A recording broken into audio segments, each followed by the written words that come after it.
একদম জনজীবনে বলতে গেলে যে আমি এখন যে এরিয়াটি দেখাচ্ছি সেই এরিয়াটি হচ্ছে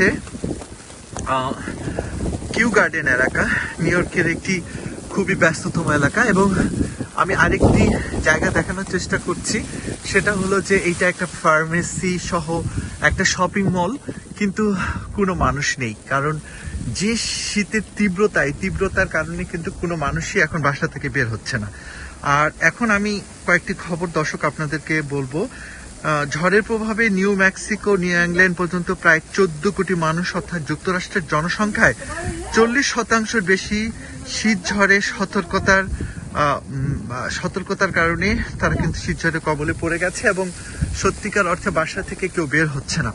এবং আমি আপনাদেরকে দেখানোর চেষ্টা করছি মোট 18 ইঞ্চি পর্যন্ত তুষারপাতের যে খবর, সেই খবরটির মধ্যে আমরা দেখেছি, আমরা একজন ব্যক্তিকে দেখছি এই তুষার ঝড়ের মধ্যে বাসা থেকে বের হয়েছে। তো ন্যাশনাল ওয়েদার সার্ভিস আবহাওয়াবিদরা যেটা জানিয়েছেন, তুষার গলতে অনেক সময় লাগবে এবং এটা খুব দ্রুত গলবে না, এবং রাস্তাঘাট সহ বিভিন্ন জায়গায় এটা হয়তো কয়েকদিন সময় লেগে যাবে। এরই মধ্যে জোহরান মামদানি এরই মধ্যে খবরে নিয়োগবাসীদেরকে সতর্ক থাকার কথা বলেছে। এবং আমি আপনাদেরকে দেখানোর চেষ্টা করছি একদম মেইন স্ট্রিটে গিয়ে যে সেখানকার অবস্থাটা কি। এবং নিউ জার্সির যে গভর্নর মিকি শারিল বলেছেন, আমরা এমন একটি ঝড়ের মুখোমুখি হতে যাচ্ছি যা বহু বছর ধরে আমরা দেখিনি।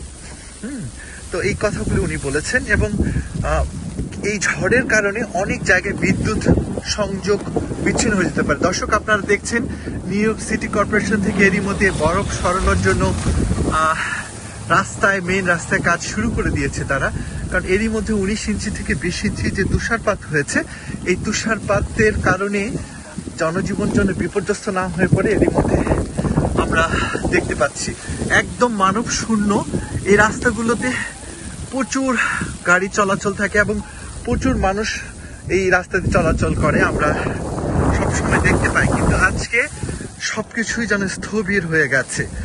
তো এরই মধ্যে যে সবচেয়ে বড় বিষয় আমি বলার চেষ্টা করব যে নিউ ইয়র্কের যারা বসবাস করেন কিংবা বিভিন্ন জায়গায় যারা বসবাস করেন, সবার উদ্দেশ্যে একটি বিষয় স্পষ্টভাবে এর মধ্যে ঘোষণা হয়ে গেছে।